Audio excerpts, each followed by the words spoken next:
Good morning. Hi, Rochelle. How are you? I am doing quite well. I hope you are. Yeah, good, good. I'm up here now at Cambridge College in Boston. Last time we spoke, I was down at the University of Bridgeport serving as the interim president. So up here now as provost and really enjoying my time. Oh, that's wonderful. How has it transitioned? Was it easy transitioning from Bridgeport to Cambridge, or did you find that there were things that were so dramatically different between the two institutions? Yeah, there are some differences. The transition has been pretty easy. The senior team here has been really supportive.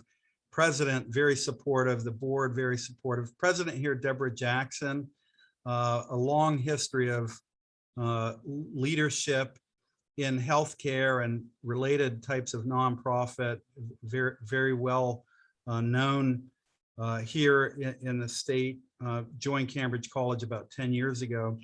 So when they recruited me, I was gratified to learn, she was here and learn about her. So she's made it easy, and the team has made it easy. Anytime there's a transition, there's a learning curve. So I'm not going to lie about that. Yeah. That's a fact, but I'm enjoying it. Cambridge College is adult serving, and in that way, it's similar to part of this segment we had at the University of Bridgeport, but there's more of it here. It's really the bulk of what's done, but it's adult serving at the graduate level and undergraduate level, and the institution has a pretty storied history of developing access-oriented programs for adult learners. And it's got a really strong racial equity, social justice imperative built right into the fabric of the institution, into the college. And the president has been leading us to even take that another step. So it's a great place to be. The students are really wonderful. And, like students everywhere and faculty and staff everywhere, we are managing the college in this time of pandemic. And before we started the video, you and I were comparing notes about that. So that's a factor here as well. What to do with COVID, how to handle instruction and things of that sort. Well, please keep it in mind. I'm always looking for a good job. So if you have something in the technical space or somewhere where I can teach in the technical space, keep me in mind. But nice. Let me ask you my question is, yeah. So COVID has really disrupted the landscape of education all across the spectrum, from elementary all the way up to higher and post-secondary and further. Why do you think that we were so unprepared for something like this to happen? Why do you think it caught us so far off guard? Yeah, a good question. And I'm not totally sure, because in some ways, higher education has been disrupted anyway and prior to the pandemic. But it is true that the pandemic and all of the implications of it for health and safety and childcare that shifted because of how K-12 and preschool are handling the issue. It's been disruptive in a lot of ways, and sometimes when the term disruption is used, it's meant more specifically about the economy. But here, this has disrupted everything, and I think that's maybe one of the factors. It's just produced such a sweeping series of comprehensive changes that's hard to adjust to. And another thing occurs to me is that human beings are inherently pattern seeking. And some people are liberal politically and conservative politically, and there's that spectrum. But when it comes to change that affects our daily lives and routines, I think everybody is a bit of a conservative. Everybody wants to do things the same way. If you teach a class, and I know you teach as well, you go to a classroom, students come in, they sit down. The first day, you come back 15 weeks later, and they're still using that same seats. That there's a pattern there and disrupting it. And if you use a disruptive teaching style where you actually make people move around, you can overcome that. Yeah. But the first thought people have is a pattern. So higher education is pattern seeking. You know, we have all these things we do, whether semester or midterms or, you know, the exam cycles, the delivery modalities and how people travel to work. The pandemic changed all of that. And so that's a lot to do. And I guess that means we were just behind out of the gate. But the other thing I would say, and you know, not to be Pollyannish, but the prior institution I was at and this one, the work that's been done to get right with the needs of our students has been amazing, and maybe a bit underreported. You know, the media news reporting does sometimes like to see things on the negative side. And one of the reasons I like talking to you is you cover a whole range of like topics, and that's one of them too. Higher education has done pretty amazing job making these adjustments as well. And you really have. I mean, you know, going from students in a classroom with an instructor to remote learning for a while, and then some hybrid mix, and then some else, whatever where we are now. How do you think students are handling that adjustment? You know, so when I was doing my doctoral work dissertation, I remember there was a lot of talk about minority students, Black, brown students who did not perform well on online or remote learning. I don't know if that's still true. I don't know if the data still supports that hypothesis, but even if it doesn't, how do you think students as a whole, your students at all the institutions you work with and your time in higher ed, which is, you know, just replete with excellence, how do you think children are handling, you know, this disruption? So now we have Omicron, and some students are, you know, not able to come back until they have a vaccine or some proof of a negative COVID test, yet there are not a lot of COVID tests around to have. So how do you think students are handling these adjustments that are being thrown at them kind of ad hocly, if you will? It's not like it's streamlined or a part of a pattern as you just described. How do you think they're handling this? You know, I think on the whole, handling it fairly well. I would say the younger students are the harder, I believe it is, and I think the data would show that. But even with the younger students, and I'm talking prior to college, young K-12 type of younger, that there's a distribution curve on how people react to this kind of teaching. Some probably, or some not, some do find it better.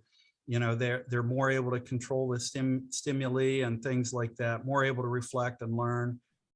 But these are overlapping distributions too. As students get a bit older, I think more able to handle the shifts that are involved. It's best, unless there's a good reason not to have it, that for K-12 students to be going into the classes, and the studies there have shown that it's healthier than actually having them stay home. I mean, it's a bit counterintuitive, but and I'm reliant here upon data reports that I've heard, and I don't have any reason to disbelieve them. But in terms of learning too, Cambridge College is adult serving, and the average age here is about 35, 36 for undergraduate and graduate students.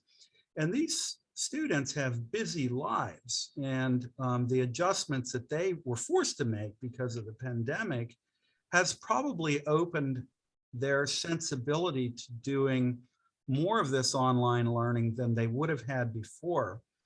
And the learning ability that they're expressing through the online platforms and the variety of tools that are used is equally good.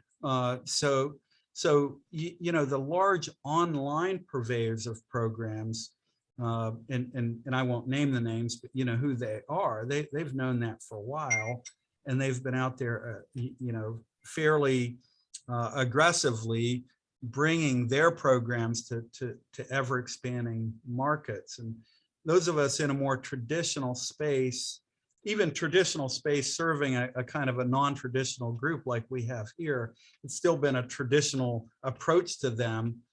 But as we've shifted online, we see that their ability to learn online is pretty extraordinary. So we want to keep doing that. Anyway, I drifted a bit from your initial question, but they've made the adjustment, and the faculty have made good adjustments as well. And again, not everybody equally. There are these personality types, learning types, and things of that sort. But everybody with practice can get better at new things. And so I think we're seeing that. Absolutely. So the other part of this is the politicizing of this crisis.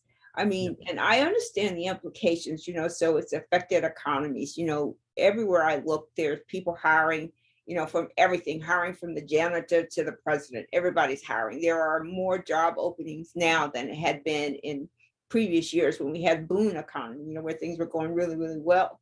But for whatever reason, you know, there is the argument that, well, when President Biden became the president, he gave, you know, people help to pay their rent, or he gave them help to be unemployed.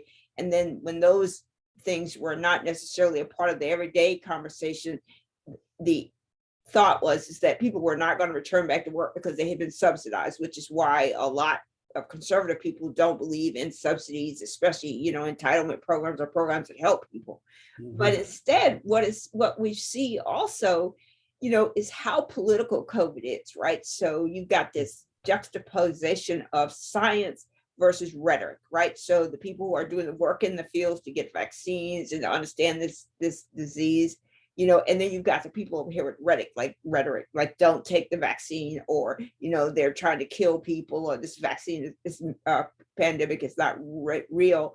And it seems to get a lot of play in the media, you know, right? So you turn on the news, you've got some scientist or some doctor telling you, oh, you got to get a vaccine and boosted. This is how we fix our economy. And then you've got these other people, well, we've gotten these things and we still have the COVID running amok. Why do you think it's so important for us to draw division lines in this pandemic at this time? Yeah, wow, what a hard question. I'm sorry.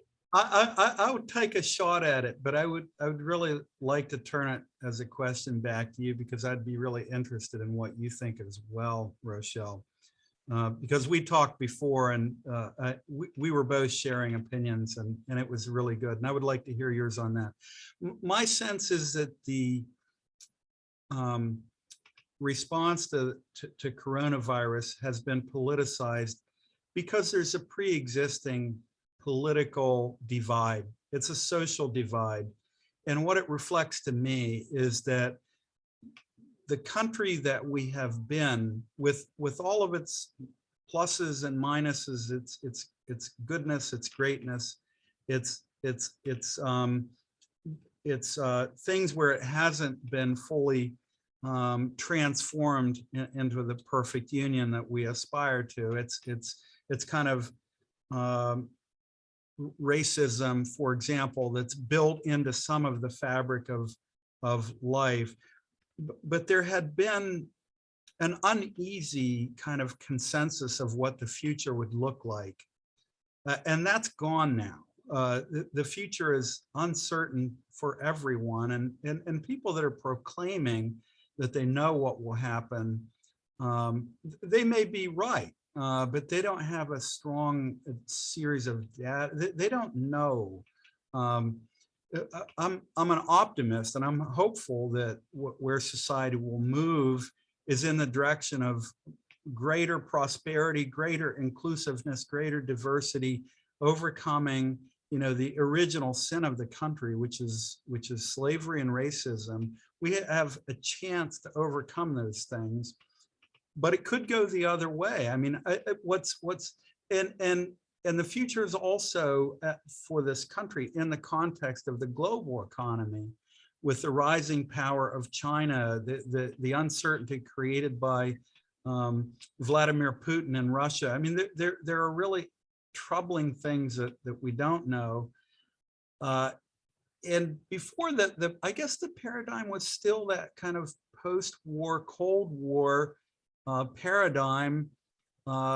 And that's over now. And what the future will be is uncertain enough. I think that the variety of political outlooks toward it want their insight to be preserved as we move forward, whether it's conservative or ultra conservative or even fascist, or whether it's liberal ultra liberal or socialist. I mean, people's insights they want to secure for the future. And since they know deep in their experience that it's unsure, they get more aggressive to try to promote it. And then everybody is a part. So I think that pre-exists the response to the corona, to the pandemic and other things like sexual equality and how gays and lesbians are treated and whether, somebody can be, can purchase a wedding cake if they're being married. Those sorts of things reflect the anxiety that's already there. They become symbols for it. At least that's what I believe. Higher education is, I have a political outlook myself, and everybody that I work with does as well. Even those that are fairly non-political have an outlook. But it's our job to set those aside as much we can and to work with all students who also bring a range of outlooks. And what we want to dominate our discussion is reason and argument and data.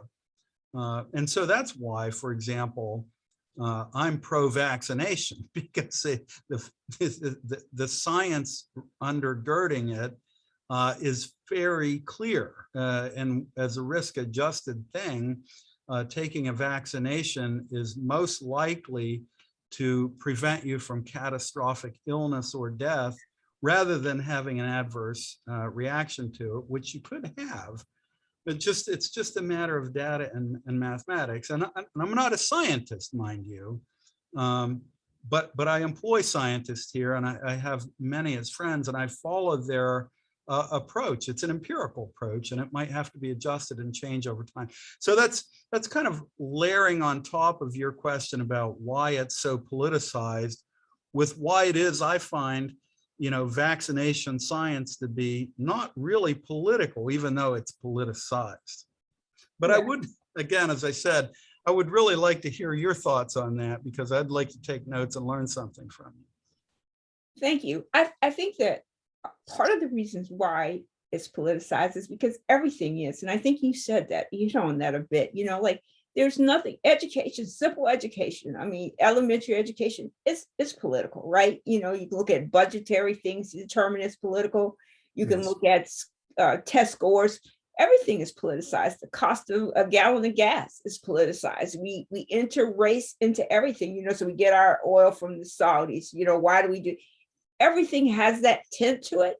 The problem is I think that people are almost always distrustful of anyone in power, right? Don't believe that person is telling you the truth, right? So, if you take leaders of tech companies, so they're so proliferal, they're everywhere. You can't escape technology any longer. And I think that what happens is we as a society kind of fall into the flow of what's going, and we go with it without actually giving it a lot of thought about what that really means. So, for example, the thing that really struck me the most during the previous president's term was how political he was about this virus, about masks and all of these things, which then gave people who wanted something to grab onto, and you get this competing battle between science and people's opinions and politics. And I think that in a lot of ways, like I'll give you a couple of instances. So my husband is a third grade teacher. He teaches third grade. And if you know, third grade students are able to be vaccinated, and the school required them to wear a mask, but no one can make you get a vaccination or make you wear a mask. They tell you in order to come into this building, you need to have on a mask. Well, half the kids do not have it, or if they have it, they don't have it on correctly. And it's become in the media, parents against schools. Like, what are we arguing about here? I mean, like, we're trying to save your lives. I believe in my mind that we made the right decision to go back. And I don't think we made the right decision to stay back now that Omicron, because we see, 800,000 cases a day. I mean, America has 300 million people. what does that number mushroom into until the entire society is completely decapacitated so they cannot function at all? It's just like one of these things where there's so much arguing about things that to me seem insignificant. Put the mask on. As soon as you get to where you're going, you can throw it away, take it off.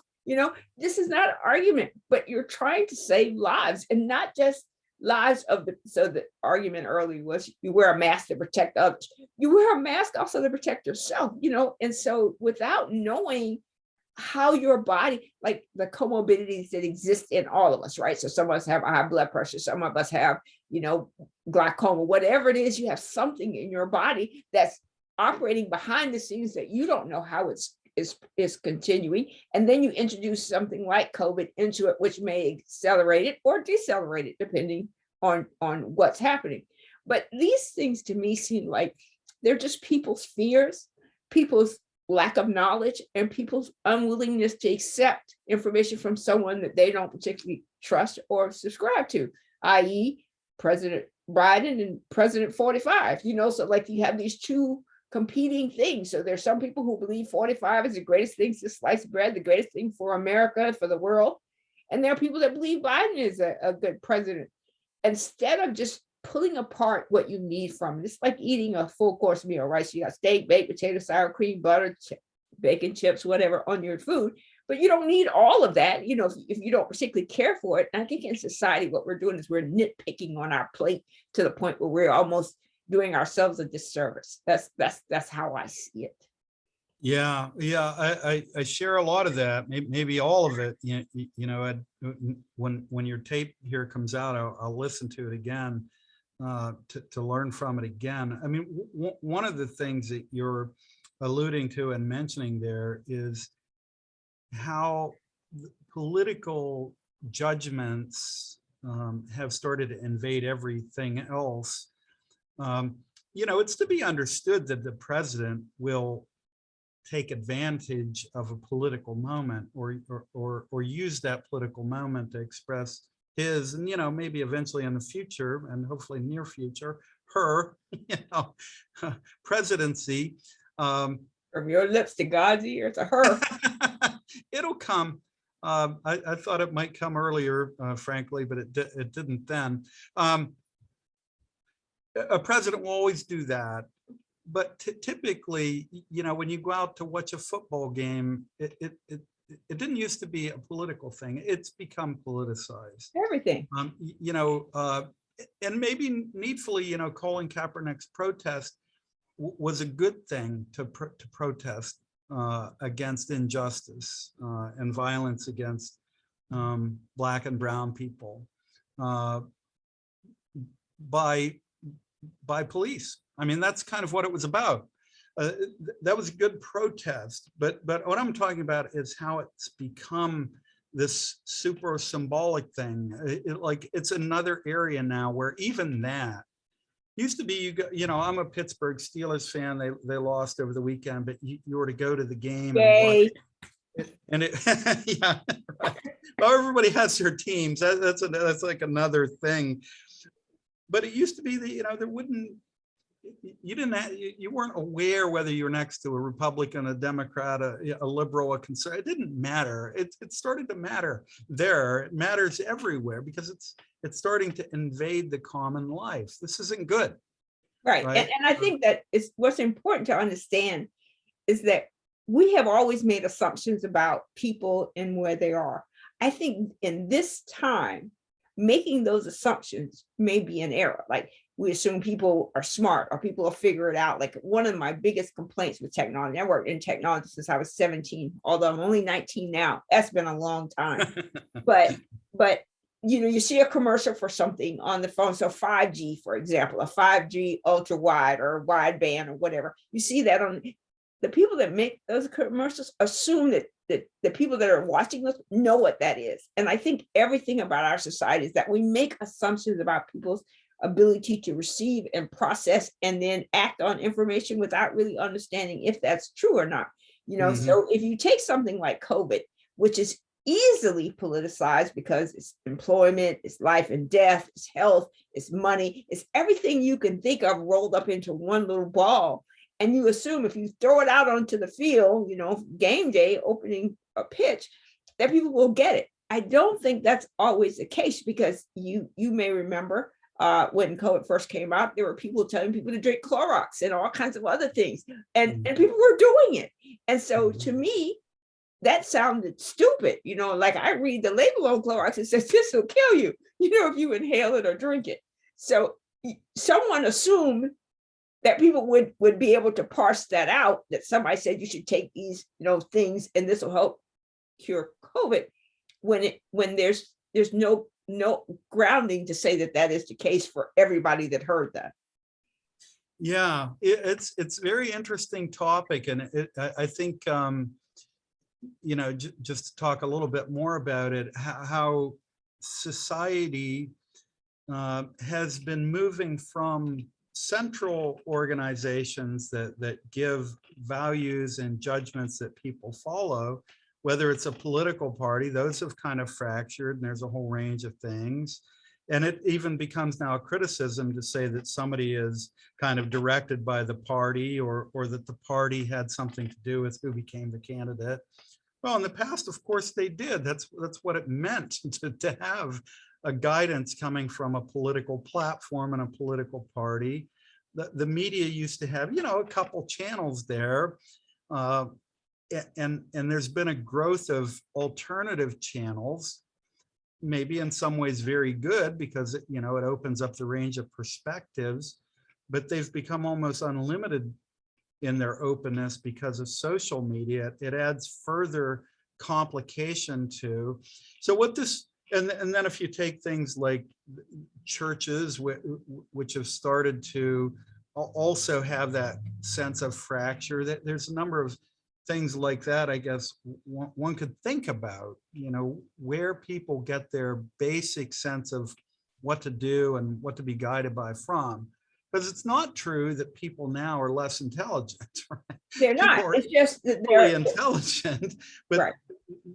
they are maybe needfully much more in charge of their own thought process than they used to be. They used to, we used to follow, it used to be, if your doctor said it, that was kind of the end of it. You did what you might get another opinion, but after that, stipulating that you had health insurance and could afford it, you're going to do what the doctor said. Right. People now are out there on Google, and they're listening to podcasts and taking medical advice coming out of comments on Facebook or Twitter. So that puts us at risk of people having insufficient professional knowledge to make these judgments, but that's where we are. Because we question the person who's giving the advice. So if you remember, when Dr. Fauci was under the other president, he was muzzled, if you will, so he couldn't say it. So people question the science, so this is fake news, this is not real, this is not happening. And I remember I heard one time that they said that COVID would be gone if the then president lost. It would be gone as soon as she was out of the office, and there are people who heard that and believe that. And I think the problem is we're getting our news and our information from so many different sources. And if we are aligned in our thinking and thought process, so if you say, Rochelle, starting today in mathematics, we will no longer teach geometry because it's been historically incorrect. If I'm aligned with you, I may believe that. Oh, okay, well then geometry is off the spectrum. We can get rid of that altogether. We don't need that anymore. And I think that that's what's happening to us, is we become aligned with people and ideas and philosophies and ideologies, and that becomes where we get our news from. That becomes the high source of information, if you will, where for the longest time, science carried the day for everything that is what we know around the world about life. And now we've gone to the place where we question science. And so I don't question people's intelligence. I question people's willingness to go along because somebody they idolize or believe in said something without doing their own research to find out. Because just because someone told me that we don't need geometry anymore, I'm not necessarily going to run down the rabbit hole and say, oh, we don't need geometry anymore. I need to think about that, and I need to talk to others who share and don't share that ideology. So in your case, I think you're sitting really pretty, because I think in higher ed, you still have a modicum of control over thoughts and ideas that come into the public space. Well, it's our responsibility to help learners, for one thing, learn history and the ebb and flow of ideas, how they're grounded in, social conditions and economy, and all of the rest of that. Teach them methods for examining ideas, whether it's ranging from logic to tests to empirical methods and things of that sort. So one of the things that higher education is grounded in is the idea of the objectivity of knowledge, for one, without simplifying it. The idea that there is a there doesn't mean it's obvious or simple. It doesn't exclude human error. It doesn't exclude the way in which interests and perspectives can limit or falsify, but it gives you a goal and a common goal. And it now might sound political, but it isn't political when I say that one of the things that's most troubling to me as an educator is that there's a response by some who see that, with these things we were talking about earlier, whether social media and all these new ways of people gaining knowledge without a significant disciplinary context, that one of the responses can be that we need to go back to the methods and practices and make sure we're making normative judgments and rely on each other in areas of expertise. And it won't be perfect, but it'll be a way of making a good analysis. And there still will be political perspectives, but it won't be, let me just say, another approach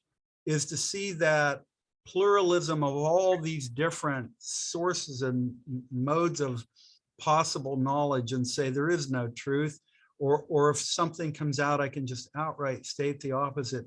It's like a cynical use of that situation. And some are doing it very deliberately, and that will undermine society itself. That's very, very dangerous. And it's philosophically false, for sure. But I wanted to say that, and I'm not saying it to politicize what we're talking about, but it's a grave concern, and it runs against what education is about.